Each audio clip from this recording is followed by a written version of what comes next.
दोस्तों, बॉलीवुड एक ऐसी जगह है जहां अय्याशी भी की जाती है और लोगों के सामने अपने आप को हीरो भी बनाकर रखना है। यहाँ पर्दे के पीछे वो सारे काम होते हैं जो एक कोठे पर होते हैं और यहाँ बदले में दौलत और शोहरत भी खूब मिलती है।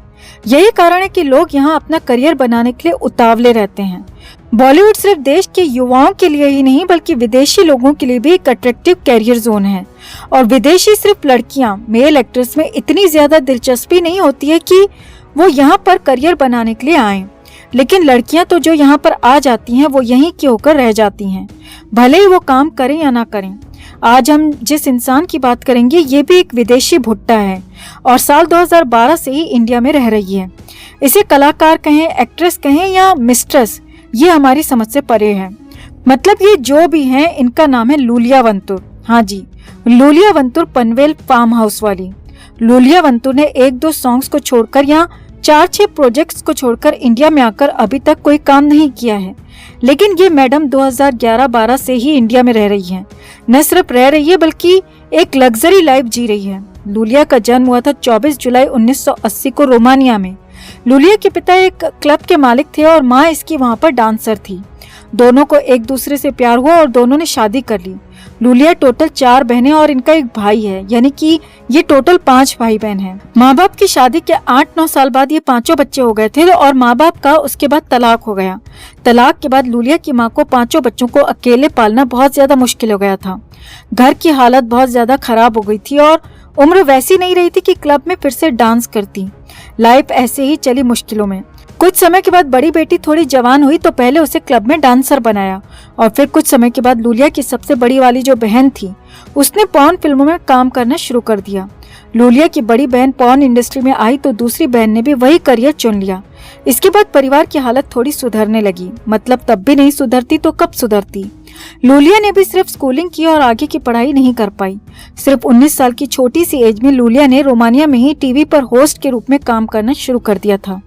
टीवी पर काम करने के दौरान ही 1-2 मॉडलिंग असाइनमेंट भी किए, लेकिन मॉडलिंग में बहुत ज्यादा मौका इसको नहीं मिल पाया।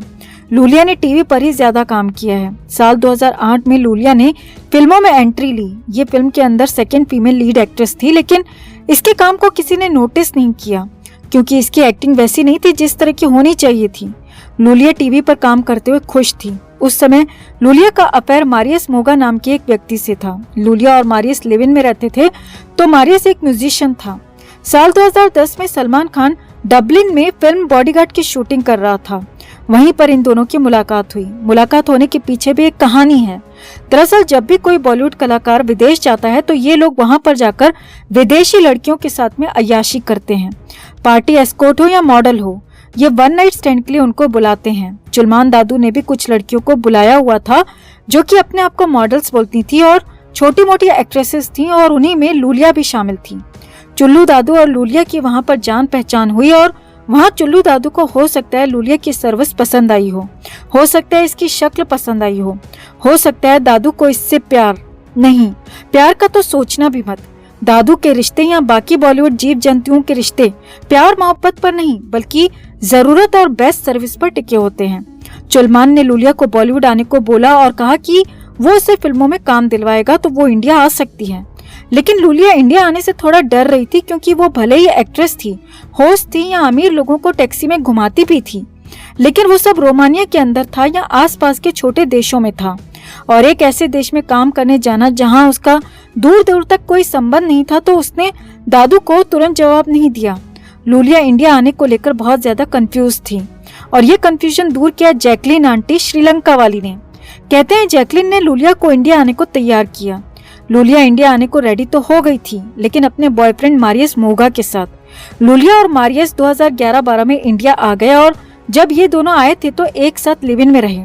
दोनों 6 महीने तक इंडिया में एक साथ रहे, लेकिन 6 महीने के अंदर ही लूलिया और मारियस का ब्रेकअप हो गया और मारियस लूलिया को छोड़कर अपने देश वापस चला गया। इसके बाद लूलिया ने अपना बोरिया बिस्तरा बांधा और चुलमान दादू के फार्म हाउस पर डेरा डाल दिया। जिस समय लूलिया फार्म हाउस में रहने गई उस समय ये पहली बार चर्चा में आई थी। ये साल था 2012। लूलिया जब फार्म हाउस में रहने गई तब तक दादू और लूलिया के बीच में डील फिक्स हो चुकी थी। 6 महीने रहकर लूलिया समझ चुकी थी कि उसे फिल्मों में काम तो नहीं मिलेगा, लेकिन दादू के फार्म हाउस पर घोड़ों की मालिश करने के बदले में जो अमाउंट उसे मिलेगा वो फिल्मों में मिलने वाले अमाउंट से कहीं ज्यादा था। इसीलिए लूलिया का अपने बॉयफ्रेंड के साथ में ब्रेकअप करके उसके पिछवाड़े पर लात मारकर उसे भगाना कोई हैरानी की बात नहीं थी। वैसे कहा यह भी जाता है कि चुलमान दादू ने लूलिया के बॉयफ्रेंड को धमकियां दिलवाई और उसे डराकर देश से भगा दिया। लूलिया इस समय कहीं न कहीं चुलमान के साथ थी और उसने इंडिया में रहना ही प्रेफर किया। 10-11 सालों से लूलिया इंडिया में रह रही है, दादू के फार्म हाउस में मजे से रह रही है। और काम की बात करें तो इसने 10-11 सालों में अभी तक 1-2 गाने गाए हैं और 4 या 5 बार स्क्रीन पर दिखी है, वो भी गानों में। मॉडलिंग में भी इसने कोई काम नहीं किया है, लेकिन फिर भी लूलिया के पास अपनी 2 लग्जरी गाड़ियां हैं और खुद भी लग्जरी लाइफ जीती है। वो बात और है कि ये फार्म हाउस में रह रही है, लेकिन बॉलीवुड की हर छोटी बड़ी पार्टी में लूलिया जलवे बिखेरते हुए दिखी जाती है। मीडिया में समय समय पर लूलिया का जिक्र होता रहता है और जब भी कहीं जिक्र होता है तो चुलमान की गर्लफ्रेंड के रूप में इसका जिक्र किया जाता है। मतलब ये दादू की गर्लफ्रेंड है तो जैकलीन आंटी श्रीलंका वाली वो कौन है? वो पागल है जो उसने पहले वाला पूरा लॉकडाउन फार्म हाउस में गुजार दिया और उसने तो फार्म हाउस में घोड़े के साथ किस करते हुए फोटो तक पोस्ट की थी। घोड़े के साथ में, गधे के साथ में नहीं। गधे के साथ तो ये पब्लिक में नॉर्मल रहती है। दरअसल ना तो जैकलीन और ना ही लूलिया या फार्म हाउस पर जो भी एक्ट्रेस ठल्ली ठुल्लड़ पड़ी रहती है, ये कोई भी दादू की गर्लफ्रेंड नहीं है। ये देसी भाषा में बोला जाए तो दादू की जुगाड़ है। जुगाड़ मीन्स टेम्परेरी अरेंजमेंट। जब तक माइलेज अच्छा दे रही है तब तक पनवेल, और जिस दिन माइलेज और थोड़ा सा भी इधर उधर होता है या मेंटेनेंस ज्यादा लगने लगता है या मन भर जाता है, उस दिन के बाद से इन दोनों के बर्तन पनवेल के बाहर पड़े दिखेंगे। इतना तो कोई पोगो देखने वाला भी समझ जाएगा कि 2-4 लड़कियां अगर किसी के फार्म हाउस पर कई सालों तक पड़ी हुई हैं बिना काम के और फार्म हाउस वाला दादू उनके खर्चे उठा रहा है, तो बदले में घास तो वो कटवाएगा नहीं, खुदाई तो बोरवेल में होनी ही है। लूलिया 10-11 सालों से फ्री में रह रही है, बिना काम के 2-2 लग्जरी कार्स हैं, बिना काम के लग्जरी लाइफ जी रही है, हर बड़ी पार्टी में दिखाई देती है, तो बदले में दादू कुछ तो रिटर्न गिफ्ट ले रहा होगा ना। और कैसे मान ले कि लूलिया एक एक्ट्रेस है, एक कलाकार है। ये एक्ट्रेस होती तो क्या दादू के लिए इसे फिल्मों में लीड रोल दिलाना या छोटे मोटे रोल दिलाना इतना मुश्किल था कि 10-11 साल में कहीं भी कोई काम नहीं मिला। दरअसल दादू का ये जो फार्म हाउस है, ये फार्म हाउस कम है और हरम ज्यादा है। पुराने समय में मुगल राजाओं के बारे में कहा जाता था कि उनके महल के अंदर हरम होते थे। हरम वो जगह होती है दोस्तों जहाँ कोई इंसान या जो पहले के राजा महाराजा होते थे वो बहुत सारी औरतों को रखते थे ताकि उनके साथ में अय्याशी कर सकें। वो औरतें उसी हरम में रहती थीं। उन्हें दूसरे मर्दों से मिलने की बहुत ज्यादा परमिशन नहीं होती थी और जो मिलती थीं वो राजा महाराजा की आज्ञा मिलने के बाद ही मिलती थीं। मुगल काल में हरम प्रथा बहुत ज्यादा चलन में थी। अकबर के हरम में कहा जाता है 5000 औरतों से ज्यादा थीं। इसी तरह शाहजहां के हरम में भी 8000 से ज्यादा औरतें थीं जो सारी की सारी अय्याशी के लिए रखी हुई थीं। खैर, इतिहास में ज्यादा नहीं घुसते हैं, अभी बात सिर्फ हरम की कर रहे हैं ताकि आपको पता चले कि हरम क्या है, किसे कहते हैं। सीधे सीधे बोले तो हरम का मतलब होता है अय्याशी का अड्डा। ये पहले के समय में होते थे जब राजा महाराजा होते थे, लेकिन फिर समय बदला और ये प्रथा खत्म होती चली गई। लेकिन अभी भी एक जगह है जहां इस तरह की प्रथा बनी हुई है और वो जगह है बॉलीवुड। लेकिन इनको आज की डेट में हरम नहीं बोला जाता है, इनको बोला जाता है फार्म हाउस। सिर्फ दादू अकेला ऐसा नहीं है कि जिसने ऐसी चीज बना रखी है, ऐसे बहुत सारे बड़े सो कॉल्ड स्टार्स हैं जिन्होंने इस तरह के हरम बनाए हुए हैं और जिन्हें फार्म हाउस का नाम दे रखा है। और वहाँ जब ये लोग अय्याशी करने जाते हैं तो मीडिया में खबर आती है कि फला एक्टर अपने फार्म हाउस में क्वालिटी टाइम स्पेंड करने गया है, एक्टिंग से ब्रेक लेकर क्वालिटी टाइम स्पेंड कर रहा है। यहाँ पर क्वालिटी टाइम का मतलब है फार्म हाउस की 4 दीवारी के बीच में होते हुए भी ब्रह्मांड के दर्शन करना। लूलिया भी इसी फार्म हाउस में बैठे बैठे आज एक परफेक्ट एस्ट्रोनॉट बन चुकी है। उसका काम सिर्फ इतना है कि उसे बस अंतरिक्ष में ही सफर करते रहना है और इसके बदले में उसे उसकी औकात के हिसाब से कीमत दी जा रही है।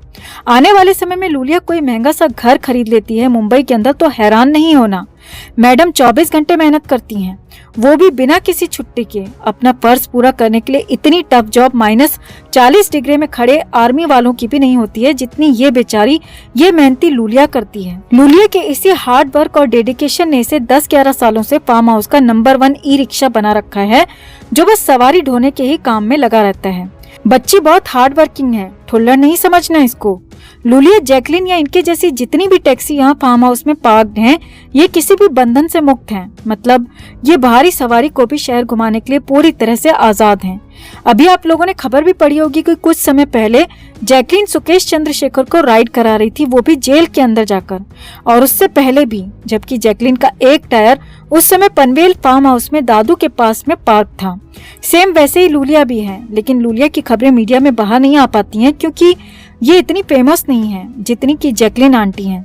इसलिए इसे दादू की दादी के रूप में ही मीडिया में हमेशा इंट्रोड्यूस किया जाता है। लूलिया रोमानिया में भी कोई बहुत बड़ा नाम नहीं थी कि ये कोई सुपरस्टार थी या यहाँ आकर ऐसे काम कर रही है। ये एक फ्लॉप एक्ट्रेस थी और टीवी पर होस्ट थी। इसके अलावा पार्टीज में बड़े बड़े अमीर लोगों को रसगुल्ले खिलाने का भी काम करती थी और इसी तरह से चुलमान दादू को भी मिली थी। अब से दादू के छपरी फैंस लूलिया को भाभी कहने से पहले 10 बार जरूर सोचना कि ये भाभी नहीं है, ये भाभी होती तो ऐसी नहीं होती, ये ई रिक्शा है। लूलिया वंतुर की इस छोटी लेकिन संघर्ष भरी कहानी में इतना ही।